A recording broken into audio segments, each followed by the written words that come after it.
আপনার উপর বিপদ আসবে, আপনার উপর আঘাত আসবে। আপনাকে কোনো ব্যক্তি এসে যদি বলে পাগল, আপনি তার উপর রাগান্বিত হয়ে তাকে মারতে যাবেন, শত্রুর উপর আঘাত করব, এখানে কিসের ধৈর্য? থতমত হয়ে পিছনের দিকে তাকালেন, দেখলেন বিশ্বনবী মুহাম্মদ সাল্লাল্লাহু আলাইহি সাল্লাম আসছেন। আপনি লিখে রাখতে পারেন আজকে আমার কথাগুলো।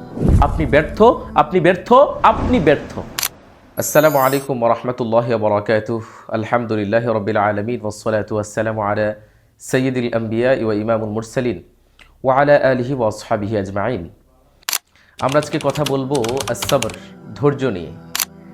কথাটা শোনার সাথে সাথে আপনারা অবশ্যই একটু উপলব্ধি করতে পারতেছেন যে ধৈর্যটা কি আসলে। আমরা সকলেই জানি ধৈর্যটা কি। যদি আমরা আল্লাহ তাআলার বিধান অনুযায়ী যদি এই কাজগুলো করি, আমরা যদি আল্লাহ তাআলার বিধানের যদি দিকে তাকাই, আমরা যদি আল্লাহ সুবহানাহু ওয়া তাআলার বিধানের দিকে তাকাই যে আল্লাহ রাব্বুল আলামিন ধৈর্যের ব্যাপারে কি বলছেন, প্রথমে আমি কোরআন এবং হাদিস দিয়ে শুরু করব, এরপর ইনশাআল্লাহ এই ব্যাপারগুলো আমি বিশ্লেষণ করব ইনশাআল্লাহ তাআলা। আমরা যদি চিন্তা করি, আল্লাহ রাব্বুল আলামিন পবিত্র কুরআনুল কারীমের সূরাতুল আল ইমরানে বলেন, ইয়া আইয়ুহাল্লাযীনা আমানুসবিরু ওয়া সাবিরু ওয়া রাবিতু ওয়াত্তাকুল্লাহা লাআল্লাকুম তুফলিহুন। হে মুমিনগণ, সবর অবলম্বন করো, মোকাবেলার সময় অবিচলতা প্রদর্শন করো, সীমান্ত রক্ষায় স্থিত হও, আর আল্লাহকে তোমরা ভয় করো যাতে তোমরা সফলকাম হতে পারো। আল্লাহ রাব্বুল আলামিন সেখানে মুমিনদেরকে ডাক দিয়ে বলছেন, হে মুমিনগণ। আল্লাহ রাব্বুল আলামিন সবর করার কথা বলেছেন, ধৈর্যশীল হওয়ার কথা বলেছেন। যদি তারা আল্লাহকে ভয় করে, সবর ধৈর্য ধারণ প্রদর্শন করে, মোকাবেলার সময় তারা অবিচলতা প্রদর্শন করে সীমান্ত রক্ষায় তারা স্থিত হয়, তাহলে রাব্বুল আলামিন বলছেন তারা তুফলিহুন, তারা সফলকাম হতে পারবে। আমি আমার জীবনের প্রত্যেকটি জায়গায় যদি ধৈর্যের পরিচয় দেই, আমি যদি প্রত্যেকটি জায়গায় সবরের পরিচয় দেই, এর থেকে বড় কিছু আর কিছু হতে পারে না। আপনি আপনার জীবনে একটু চিন্তা করেন তো, আপনার জীবনে আপনি কতটুকু ধৈর্য ধরে আছেন? আপনার জীবনের প্রত্যেকটা কাজে আপনি কতটুকু ধৈর্য ধারণ করতে পারেন? আপনার কোনো একটা জিনিস একটু অপেক্ষমান হলে আপনার রাগ নিয়ন্ত্রণ করতে পারেন না, আপনি ধৈর্যশীল হতে পারেন না। এটা তো একজন মুমিনের গুণাবলী হতে পারে না। আপনি একজন মুমিন, আপনি একজন মুসলমান ব্যক্তি, আপনার প্রথমত কাজ হচ্ছে আপনি ধৈর্য ধারণ করবেন। কারণ রব্বুল আলামিন বলছেন, ইয়া আইয়ুহাল্লাযীনা আমানুসবিরু ওয়া সাবিরু, তোমরা ধৈর্যশীল হও, ধৈর্য ধারণ করো, সবর করো। আমি আমার জীবনে যদি প্রত্যেকটা কাজে ধৈর্য ধারণ করতে পারি, সবর অর্জন করতে পারি, তাহলে আমার জীবনের সফলতা আমি খুঁজে পাবো।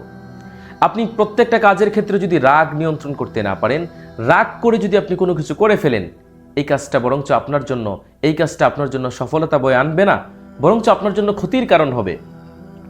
কিন্তু সেই জায়গাটা যদি আপনি ধৈর্যশীলের পরিচয় দেন, অবশ্যই আপনি সফলতা অর্জন করতে পারবেন। আমি যদি একটু পরের আয়াতে রাব্বুল আলামিন কি বলছেন আরেকটু যদি জানি, আল্লাহ রাব্বুল আলামিন বলছেন যে আমরা যখন জিহাদের ময়দানে জিহাদ করি, শত্রুর মোকাবেলা করি, তখনও সবর করতে হবে। এবার প্রশ্ন রাখতে পারেন যে আপনারা, যে এই জিহাদের ময়দানে শত্রুকে মোকাবেলা করব, আমরা শত্রুকে মারবো, শত্রুর উপর আঘাত করব, এখানে কিসের ধৈর্য? আল্লাহ রাব্বুল আলামিন বলছেন, ওয়ালাম্মা বারাজু লিজালুতা ওয়া জুনুদিহি ক্বালু রাব্বানা আফরিগ আলাইনা সাবরাও ওয়া সাব্বিত আকদামানা ওয়ানসুরনা আলাল কওমিল কাফিরিন।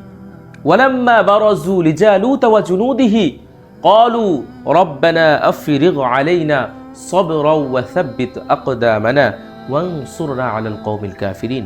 তারা যখন জালুত ও তার সৈন্যবাহিনীর মুখোমুখি হলো, তারা বলল, হে আমাদের প্রতিপালক, আমাদেরকে সবর দান করেন, আমাদেরকে অবিচল পদে রাখেন, কাফের সম্প্রদায়ের বিরুদ্ধে আপনি আমাকে সাহায্য দান করেন এবং বিজয় দান করেন।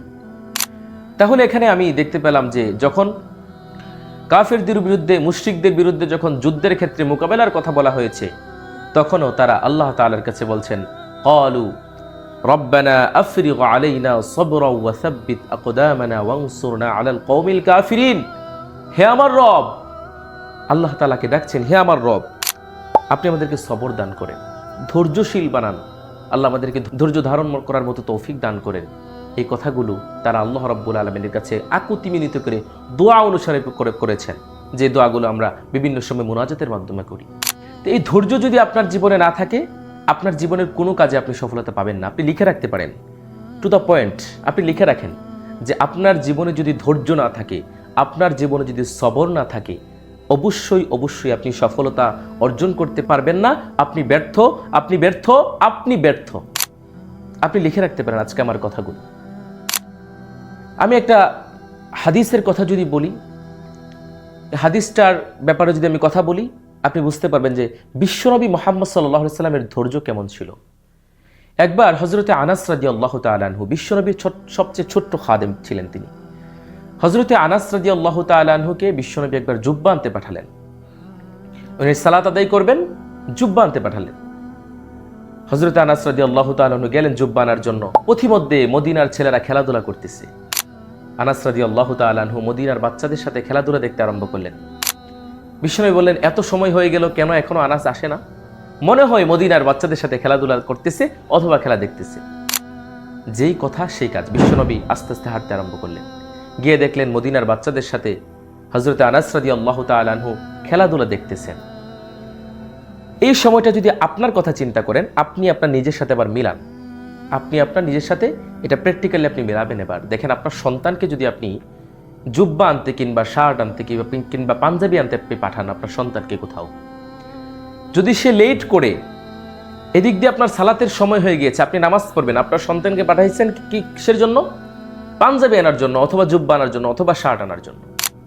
আপনার সন্তান শার্ট আনতেছে না, পাঞ্জাবি আনতেছে না, জুব্বা আনতেছে না, অনেক সময় হয়ে গিয়েছে। আপনি যদি পথিমধ্যে গিয়ে আপনার সন্তানকে পান, আপনি আর কিচ্ছু না, তখন প্রথম তাকে মায়ের শুরু করবেন। কিন্তু বিশ্বনবী মুহাম্মদ সাল্লাল্লাহু আলাইহি সাল্লামের কনসেপ্টটা কেমন ছিল? বিশ্বনবী কেমন ছিলেন? আনাস রাদিয়াল্লাহু তাআলা আনহুকে যখন দেখলেন মদিনার বাচ্চাদের সাথে খেলাধুলা করতেছেন, হযরতে আনাস রাদিয়াল্লাহু তাআলা আনহুকে তিনি মারেন নাই, বকাও দেন নাই, গালিও দেন নাই, ধমকও দেন নাই। বিশ্বনবী মুহাম্মদ সাল্লাল্লাহু আলাইহি ওয়াসাল্লাম আনাস রাদিয়াল্লাহু তাআলা আনহুর পিঠের মাঝে আস্তে করে হাত রাখলেন। আনাস রাদিয়াল্লাহু তাআলা আনহু যখন পিছনে বিশ্বনবীর হাত পড়ল, থতমত হয়ে পিছনের দিকে তাকালেন, দেখলেন বিশ্বনবী মুহাম্মদ সাল্লাল্লাহু আলাইহি সাল্লাম আসছেন।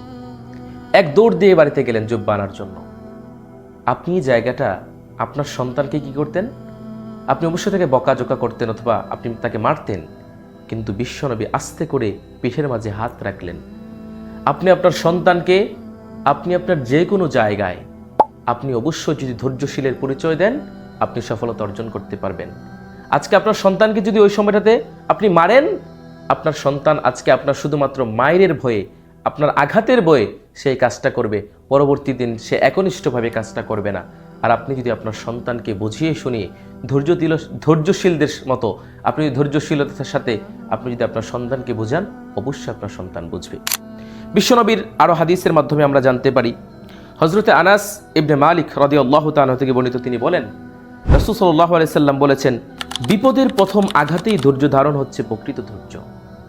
আপনার উপর বিপদ আসবে, আপনার উপর আঘাত আসবে, আপনি ভেঙে পড়বেন না, আপনি ঘাবড়াবেন না, কারণ আপনি যত বেশি ধৈর্য ধরবেন তত বেশি রব্বুল আলামিন আপনাকে সফলতার ধারপ্রান্তে নিয়ে যাবে। আপনার জীবনের একটা জায়গায় আপনি সফল হতে পারেন নাই, আপনি ভেঙে গিয়েছেন, মনে করেন আপনার ব্যবসা প্রতিষ্ঠানে আপনি ব্যবসা শুরু করেছেন, কিন্তু ব্যবসায় আপনার কোনো রকম উন্নতি হচ্ছে না। আপনি যদি ধৈর্য হারা হন, আপনি যদি ভেঙে পড়েন, তাহলে আপনি সফলতা অর্জন করতে পারবেন না। আপনাকে ইউটার্ন নিয়ে ফিরে আসতে হবে। আবার আপনি ভেঙে পড়েছেন, চড়াই উত্তরের মতো আপনি আবার উঠে দাঁড়াবেন। ভেঙে পড়েছেন, আবার উঠে দাঁড়ান। ধৈর্য, সবর আল্লাহ রাব্বুল আলামিনের উপর রাখেন। আপনি ওই কথা মাথায় চিন্তা করেন যে রব আমাকে অবশ্যই দিবেন, অবশ্যই দিবেন, অবশ্যই দিবেন। আপনি যদি সেই ধৈর্যশীল হতে পারেন, আপনি যদি ধৈর্যশীলতার পরিচয় দিতে পারেন, আপনি হবেন সফলকাম। আরেকটি হাদিসের মাধ্যমে আমরা আরও বেশি জানতে পারি। আবু উমামা রাদিয়াল্লাহু তাআলা থেকে বর্ণিত, বিশ্বনবী মুহাম্মদ সাল্লাল্লাহু আলাইহি ওয়াসাল্লাম বলেছেন, হে বনি আদম, যদি তুমি সওয়াবের আশায় প্রথম আঘাতেই ধৈর্য ধারণ করো, তাহলে আমি তোমাকে সওয়াবের বিনিময় হিসাবে জান্নাত দান না করে সন্তুষ্ট হব না। কথাটা আবার বলছি, হে বনি আদম, আদম সন্তানদেরকে বলছেন, যদি তুমি সওয়াবের আশায় প্রথম আঘাতেই ধৈর্য ধারণ করো, সওয়াবের আশায় আমি সওয়াব অর্জনের জন্য প্রথম যদি আমি ধৈর্য ধারণ করি, তাহলে আমি তোমাকে সওয়াবের বিনিময় হিসাবে জান্নাত দান না করে সন্তুষ্ট হব না। আমি ওই সওয়াবের বিনিময়টা আমি তোমাকে জান্নাত দান না করে আমি তোমাকে সন্তুষ্ট হব না। তাহলে আপনি কি বুঝলেন এই হাদিসের মাধ্যমে? বিশ্বনবী মুহাম্মদ সাল্লাল্লাহু আলাইহি ওয়াসাল্লাম প্রত্যেকটা জায়গায় তিনি ধৈর্যশীলের পরিচয় দিয়েছেন। আপনি আপনার চিন্তা করতে পারেন, বিশ্বনবী মুহাম্মদ সাল্লাল্লাহু আলাইহি ওয়াসাল্লাম যখন মক্কাতে তিনি ইসলাম প্রচার করতে শুরু করলেন, মক্কার লোকেরা বিশ্বনবী মুহাম্মদ সাল্লাল্লাহু আলাইহি ওয়াসাল্লামকে পাগল বলেছেন, বিশ্বনবী ফিরিয়ে তাদেরকে কিছু বলেন নাই। বিশ্বনবী মারামারিতে লিপ্ত হন নাই। আপনাকে কোনো ব্যক্তি এসে যদি বলে পাগল, আপনি তার উপর রাগান্বিত হয়ে তাকে মারতে যাবেন, কিন্তু বিশ্বনবী তা করেন নাই। ওই না করাটাই ছিল বিশ্বনবীর সফলতার সবচেয়ে বড় মাধ্যম। তায়েফে বিশ্বনবী মুহাম্মদ সাল্লাল্লাহু আলাইহি ওয়াসাল্লামের শরীর থেকে রক্ত ঝরেছে, বিশ্বনবী মুহাম্মদ সাল্লাল্লাহু আলাইহি ওয়াসাল্লামের দান্দাল মুবারক শহীদ হয়েছে। বিশ্বনবী মুহাম্মদ সাল্লাল্লাহু আলাইহি ওয়াসাল্লাম প্রত্যেকটা জায়গায় ধৈর্যশীলের পরিচয় দিয়েছেন।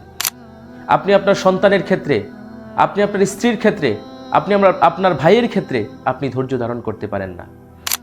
আমার মায়েরা যখন সারাদিন কাজ করে ঘরে, আমরা বাহির থেকে যখন যাই, আপনি স্বামী হিসাবে আপনার স্ত্রীকে গিয়ে, আপনার স্ত্রী যদি কোনো কাজে ভুল করে থাকে, ওই কাজটা আপনি ধৈর্যহারা হবেন না।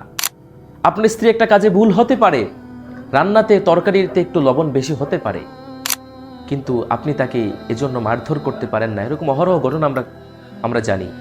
কিন্তু এই কাজটা তো আপনি ধৈর্যশীলের পরিচয় দিলেন না।